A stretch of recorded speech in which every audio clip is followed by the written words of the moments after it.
Chers étudiants, bienvenue sur cette capsule vidéo. Comme vous le savez, notre pays traverse des moments difficiles qui nous engagent à faire preuve d'autodiscipline et d'adaptation.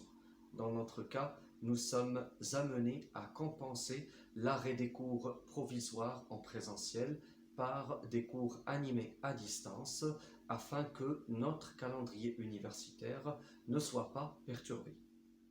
C'est la raison pour laquelle cette capsule remplacera la partie théorique relative au deuxième chapitre programmé au module L, à savoir le CV. Après que vous ayez fait votre bilan personnel, en l'accent sur vos savoirs, savoir-faire, savoir-être, vous êtes désormais en mesure d'en exploiter l'inventaire pour élaborer votre curriculum vitae.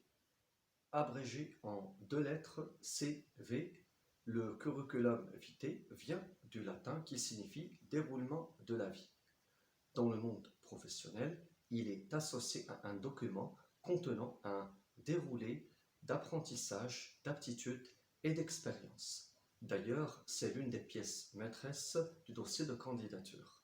Sur un plan purement symbolique, le CV est l'ambassadeur du candidat ou de la candidate auprès du recruteur. Trois caractéristiques doivent être vérifiées au niveau du CV afin qu'il soit recevable.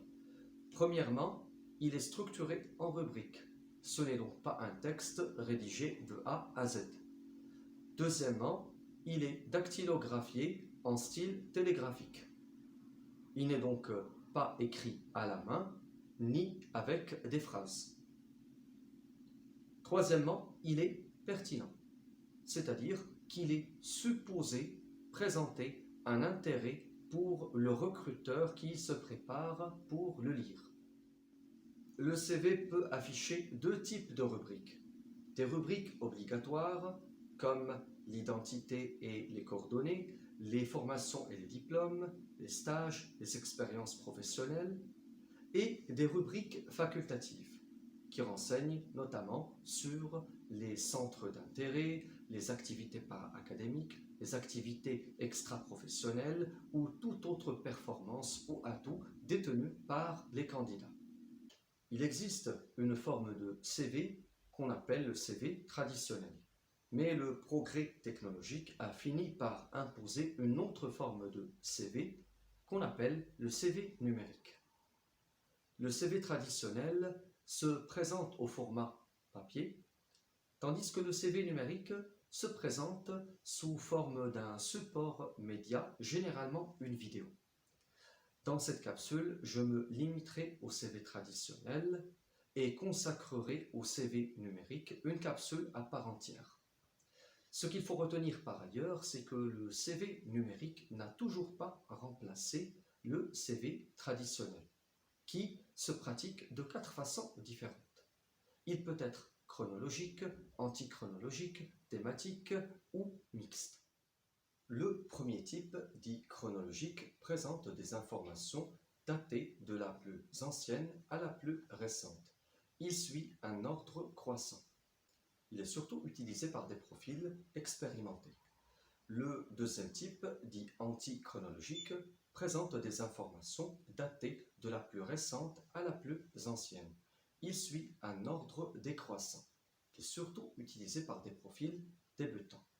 Le troisième type, dit thématique, présente des informations non datées. Il sert à beaucoup de profils en situation de chômage, qu'ils soient débutants ou expérimentés, à cacher les périodes de vie qui pourraient les disqualifier lors des recrutements. Le quatrième et dernier type, dit mixte, combine entre des informations datées et des informations non datées. Il faut dire que beaucoup de profils utilisent ce type de CV, qu'ils soient débutants ou expérimentés. Ainsi, pour récapituler, nous avons d'abord défini le CV, puis évoqué ses principales caractéristiques, ensuite décrit ses rubriques et enfin survolé sa typologie. N'hésitez pas à poster sur Edmodo vos questions en cas de difficulté. Vous trouverez sous l'onglet dossier le contenu de cette vidéo au format PowerPoint et PDF. Je publierai prochainement des questionnaires qui vous permettront de tester votre niveau d'assimilation et de performance. Je vous remercie de votre attention et vous dis à très bientôt.